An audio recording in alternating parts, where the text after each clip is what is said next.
Kiai Asad Syamsul Arifin tidak hanya dikenal sebagai tokoh pejuang dan ulama karismatik. Beliau juga dikenal sebagai wali Allah yang diyakini memiliki banyak keramat.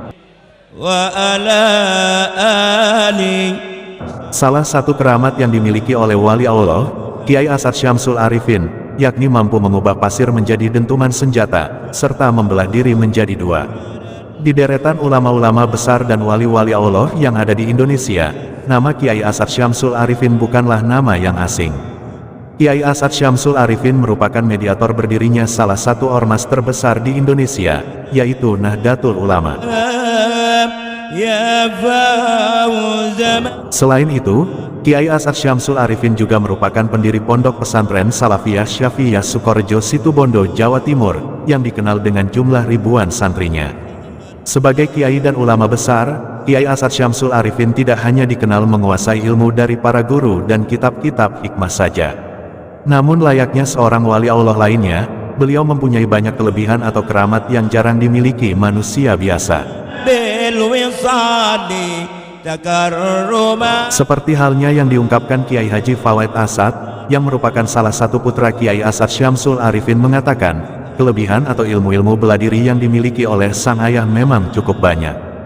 Hal itu bukanlah semata-mata untuk menyombongkan diri, namun keramat wali Kiai Asad Syamsul Arifin yang dimilikinya itu, untuk membela agama dan mempertahankan negara dari serangan penjajah. Di antara kisah-kisah mengenai bukti keramat wali, yang dimiliki Kiai Asad Syamsul Arifin semasa hidupnya pun terkuak dari Kiai Haji Fawait. Pada zaman dulu, murid-murid Kiai Asad Syamsul Arifin itu banyak dari golongan preman. Sehingga Kiai Asad Syamsul Arifin banyak mendalami ilmu bela diri. Ilmu-ilmu bela diri yang dimiliki Kiai Asad Syamsul Arifin juga diajarkan kepada para muridnya. Dikisahkan, saat santrinya dibekali sebilah pedang serta celurit dan disuruh saling membacok, tapi tebasan pedang dan celurit itu tidak ada yang mencederai mereka. Sebagian murid Kiai Asad Syamsul Arifin yang lain, ada yang diuji untuk melompat dari pohon kelapa yang tinggi. Ternyata badannya tetap utuh serta segar bugar. Ajaibnya lagi, keramat wali Kiai Asad Syamsul Arifin, saat di antara para muridnya itu, mampu menjatuhkan puluhan buah kelapa hanya dengan sekali pandang. Tidak hanya itu, kemasyhuran keramat wali Kiai Asad Syamsul Arifin juga terbukti pada saat perang kemerdekaan. Dikisahkan, pada saat perang gerilya, beberapa pejuang tampak membawa pasir. Pasir itu adalah pemberian dari Kiai Asad Syamsul Arifin kepada para pejuang. Pasir tersebut kemudian ditaburkan ke kacang hijau, di dekat markas Belanda, atau jalan yang akan banyak dilewati tentara Belanda. Aneh tapi nyata, suatu keajaiban pun terjadi. Puluhan tentara Belanda yang bersenjata lengkap itu tiba-tiba lari terbirit-birit ketakutan, sambil meninggalkan senjatanya. Mungkin mereka mengira suara pasir yang diberikan wali Kiai Asad Syamsul Arifin itu, adalah dentuman senjata api. Para pejuang pun memungut satu persatu senjata yang ditinggal oleh tentara Belanda itu. Lebih jauh, Kiai Haji Fawait bahkan menceritakan keramat wali Kiai Asad Syamsul Arifin lainnya, yang mengisyaratkan bahwa Kiai atau ayahnya memang bukanlah ulama sembarangan. Kisah ini terjadi pada saat Kiai Mujib, teman Kiai Asad, diajak menghadiri 8 acara walimah haji, yang berada di luar kota. Keduanya pun berangkat dari rumah sekitar pukul 20.30 waktu Indonesia Barat. Namun anehnya, Kiai Mujib baru merasakan keajaiban yang dialaminya setelah kembali ke Sukorejo. Dia kaget lantaran 8 lokasi acara walimah haji yang didatangi oleh Kiai Asad, ternyata hanya ditempuh dalam waktu 2 jam saja. Padahal, perjalanan pulang pergi saja memerlukan waktu 2 jam. Sementara mereka harus mengunjungi 8 kali acara, yang tempatnya masing-masing sangat berjauhan. Ini belum lagi dihitung waktu Kiai Asad Syamsul Arifin saat memberi ceramah dan jamuan makan, yang tentu saja memakan waktu tidak sebentar. Ini ajaib, kalau bukan keramat wali Kiai Asad Syamsul Arifin, mana mungkin perjalanan yang seharusnya memakan waktu 2 jam lebih, semua acara yang tempatnya saling berjauhan dan memakan waktu berjam-jam itu, bisa dilakukan hanya dengan 2 jam. Kiai Mujib pun mengemukakan kebingungannya itu kepada sopir Kiai Asad Syamsul Arifin, yang bernama Haji Abdul Aziz.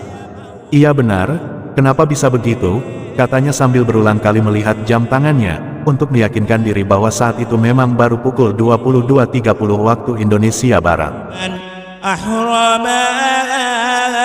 Usut punya usut, seminggu kemudian di Sukorejo, Haji Abdul Aziz akhirnya memperoleh info mengenai keributan, yang hampir saja terjadi di antara pemilik 8 acara walimah tersebut. Mereka mengklaim masing-masing didatangi Kiai Asad Syamsul Arifin pada saat yang bersamaan. Akhirnya mereka sama-sama heran, sebab masing-masing mempunyai bukti berupa foto, ketika Kiai Asad Syamsul Arifin berada di rumah-rumah mereka. Peristiwa seperti itu, nampaknya juga pernah dialami sendiri oleh Kiai Asad Syamsul Arifin ketika muda. Kiai Asad Syamsul Arifin heran, ada kiai yang menjadi imam sholat Jumat di 3 masjid dalam waktu yang bersamaan. Menurut kisah, Kiai Asad Syamsul Arifin pernah bermakmum saat sholat Jumat dengan imam, Kiai Asadullah di Masjid Besuki. Bupati Situbondo yang mendengar hal itu membantah, sembari ngotot mengatakan bahwa Kiai Asadullah hari itu mengimami sholat Jumat di Situbondo. Bahkan sang bupati mengaku berdiri tepat di belakangnya. Penghulu Asem Bagus, yang kebetulan mendengar pertikaian itu malah menimpali bahwa Kiai Asadullah menjadi imam masjid di daerahnya. Hal itu mengingatkan Kiai Asad Syamsul Arifin pada perintah Habib Hasan Musawa, bahwa Kiai Asadullah telah mencapai makom bisa menjadi 3, bahkan 10 dalam waktu bersamaan. Dan ternyata, ilmu tersebut atau kedudukan makom seperti itu, juga dimiliki oleh Kiai Asad Syamsul Arifin.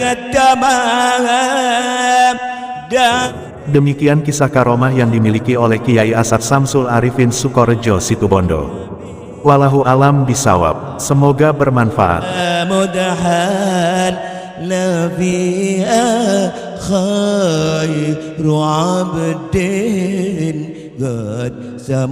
صلوا على النور الذي عرج السماء صلوا على النور الذي